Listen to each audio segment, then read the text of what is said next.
একটি বোয়াল মাছের পেট থেকে পাওয়া সোনার তাবিজ নিয়ে সেদিন বাজারে হইচই পড়ে গিয়েছিল। তাবিজটা আমার হাতে দে। মাছটা আমি কিনেছি, তাই এর পেট থেকে যা বেরিয়েছে সব আমার। এই মাছটা আপনার হতে পারে, কিন্তু এই সোনা আপনার নয়। তাবিজের গায়ে আমার মৃত ছেলের নাম লেখা আছে, ওটা আমাকে ফিরিয়ে দিন। আর কথা বলতে হবে না। এরপর কথা বললে দুজনকেই চুরির অভিযোগে থানায় পাঠাবো।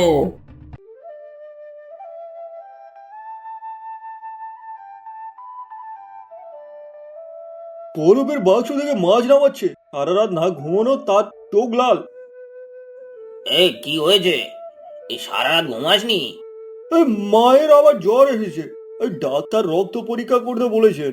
আজ দুপুরের মধ্যে 1800 টাকা জমা দিতে হবে। এই আমার কাছে মাত্র 700 টাকা। মদন বাবুর কাছে তোর গত মাসের বেতন বাকি আছে না?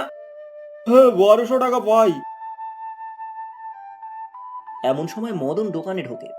কাজ না করে গল্প হচ্ছে, হাত চালা। মালিক, এই গত মাসের বাকি টাকাটা আজ দিলে মায়ের পরীক্ষাটা করাতে পারতাম। ওখানে লাভ হলে তারপর টাকা পাবি। আমার দোকান কোনো দাতব্য চিকিৎসালয় নয় কিন্তু, হ্যাঁ। সকাল 7টার দিকে পদ্মা থেকে একটি বিশাল বোয়াল মাছ নিয়ে আসে। তার কাপড় ভেজা, মুখে দুশ্চিন্তা। মদন মাছটি দাঁড়িপাল্লায় তুলে গোপনে কাঁটা নিচে চেপে ধরে। এই 9 কেজি হয়েছে। তো 12 কেজি দেখলাম। মাছটা 9 কেজির চেয়ে অনেক বেশি। এই এই তোকে কেউ জিজ্ঞেস করেছে? আমার টাকার খুব দরকার, যা ন্যায্য হয় দেবেন। আর নদীর ঘাটে যদি লাল সুতোয় বাঁধা তাবিজের খবর পান আমাকে জানাবেন। পদ্ম পদ্মা বুঝতে পারে তাকে ঠকানো হচ্ছে। তবু সংসারে অভাব, এক জরুরি টাকার প্রয়োজনে কথা ভেবে প্রতিবাদ না করেই কম দামে মাছটি দিয়ে চলেছে। শঙ্কর সব দেখে, কিন্তু চাকরি হারানোর ভয়ে তখন কিছু বলতে পারেনি। শঙ্কর বোয়াল মাছটি কাটতে বসে। একটি ছুরি চালাতেই শক্ত কিছু মেঝেতে পড়ে। ঠং করে শব্দ হয়।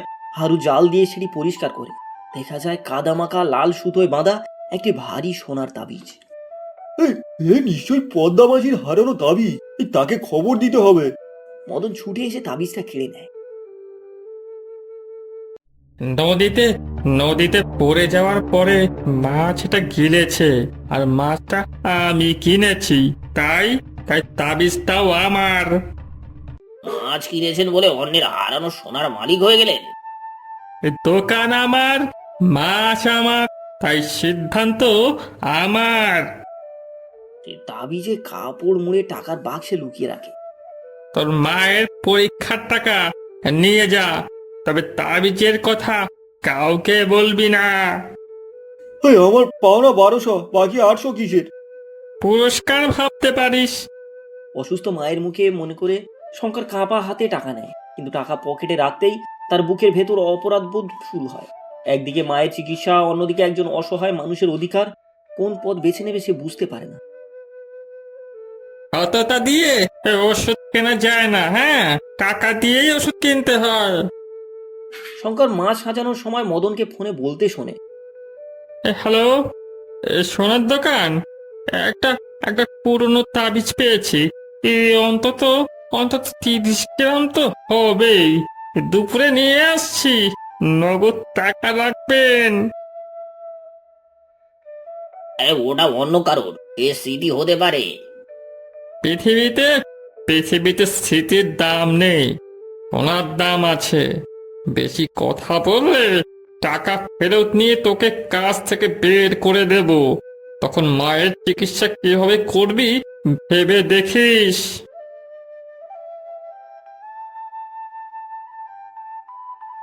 শঙ্কর, আমার তাবিজটার কোনো খবর পেয়েছিস?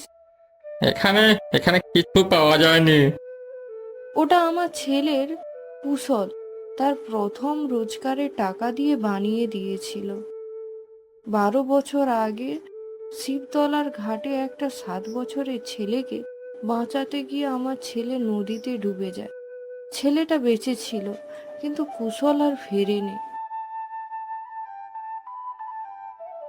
ডুবে যাওয়ার সেই 7 বছরের ছেলেটা আমি ছিলাম। মা বলেছিলেন কুশল নামে এক যুবক ওই নিজের জীবন দিয়ে আমাকে বাঁচিয়েছিলেন। পদ্ম স্তব্ধ হয়ে শঙ্করের দিকে তাকিয়ে থাকে। যে ছেলেকে বাঁচা দিয়ে তার নিজের সন্তান প্রাণ দিয়েছিল, সেই ছেলেই আজ তার সামনে দাঁড়িয়ে। এত বছর পর তাকে দেখতে পাবো ভাবিনি। আপনার টাকা ফেরত নিন। যে মানুষটি আমাকে জীবন দিয়েছিলেন, তার মায়ের কাছ থেকে স্মৃতি কেড়ে নেওয়ার টাকা দিয়ে চিকিৎসা করাতে পারবো না। টাকা টাকা ফেরত না দিলে বেতনও বকেয়া বেতনও পাবি না, কাজও থাকবে না। অন্য কাজ খুঁজে নেব। মায়ের চিকিৎসা একদিন দেরি হতে পারে, কিন্তু অন্যায় মেনে নিলে সারা জীবন নিজের চোখের দিকে তাকাতে পারবো না। শঙ্কর, বের করলেও আমি কাজ করব না। দুজনেই দুজনেই বেরিয়ে যা, তাবিজ আমি দেবই না। তাবিজের ভেতর লেখা আছে মাকে কুশল। আপনার জিনিস হলে বলুন ভেতরে কি লেখা আছে। মদন কোনো উত্তর দিতে পারে না। শঙ্কর টাকার বাক্সের দিকে এগোতেই মদন তার হাত চেপে ধরে। হ্যাঁ, এই বাক্সে হাত দিলে, এই বাক্সে হাত দিলে চোর বলে পুলিশে দেবো। হ্যাঁ, তাহলে আপনি বাক্স খুলে সবার সামনে তাবিজটা দেখান। মাছের ওজনে পদ্মাদিকে ঠকিয়েছেন। 12 কেজি মাছকে 9 কেজি বলেছেন।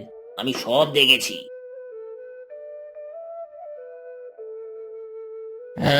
সরে যা, তোর মায়ের চিকিৎসার সব টাকা আমি দেবো, সরে যা। মা যদি জানতে পারেন তার চিকিৎসা একজন সন্তানহারা মায়ের চোখের জলের বিনিময়ে হয়েছে, তিনি সেই চিকিৎসা মেনে নেবেন না।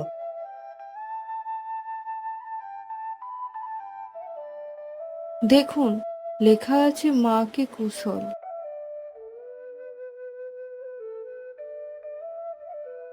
ভুল হয়ে গেছে, আমি আমি লোভ সামলাতে পারিনি। এটা শুধু ভুল নয়, আপনি সব জেনে একজন অসহায় মানুষকে ঠকাতে চেয়েছেন। এই পদ্মাদির মাছের ন্যায্য দাম এবং শঙ্করের বকেয়া বেতন এখনই দিন। শঙ্কর, শঙ্কর, চাইলে তুই কাল থেকে আবার কাজে আসতে পারিস। যে দোকানে সততা রক্ষা করতে লড়াই করতে হয়, সেখানে তার কাজ করব না। আমার ছেলে তোকে একবার জিনিস দিয়েছিল আর তুই তার স্মৃতি ফিরিয়ে দিলি। কাল থেকে আমার সঙ্গে ঘাটে যাবি। মাছ আমি ধরবো, বাজারে তুই বিক্রি করবি, লাভ সমান ভাগ হবে। কিন্তু মায়ের পরীক্ষা। এটা দয়া নয়, আজকে বোয়াল মাছের ন্যায্য দাম। মাছ আমি ধরেছি আর তুই আমার সোনা ফিরিয়ে দিয়েছিস। এই টাকাটার ওপর আমাদের দুজনের অধিকার আছে। বাজারের এক কোণে শঙ্কর পদ্মার নতুন মাছের দোকান। সামনে লেখা কুশল মাছের আড়ত, সঠিক ওজন, ন্যায্য দাম। আর ও তাদের সাহায্য করছে। এই আজকের বলটা কার? আবার যদি সোনা বেরোয়? বেরোলে সঙ্গে সঙ্গে মালিককে খুঁজবো।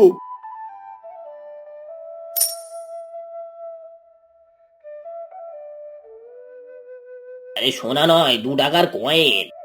এটাও রেখে দিস না, হয়তো কোনো জেলের পকেট থেকে নদীতে পড়েছিল। জিনিস ছোট হোক বা বড়, যা জিনিস তাকে ফিরিয়ে দেওয়াই নিয়ম। মাছের পেটে পাওয়া সোনার শঙ্করকে ধনী করেন, কিন্তু সেই সোনা ফিরিয়ে দেওয়ার সিদ্ধান্ত তাকে সকলের চোখে সত্যিকারের বড় মানুষ করে তুলেছিলেন।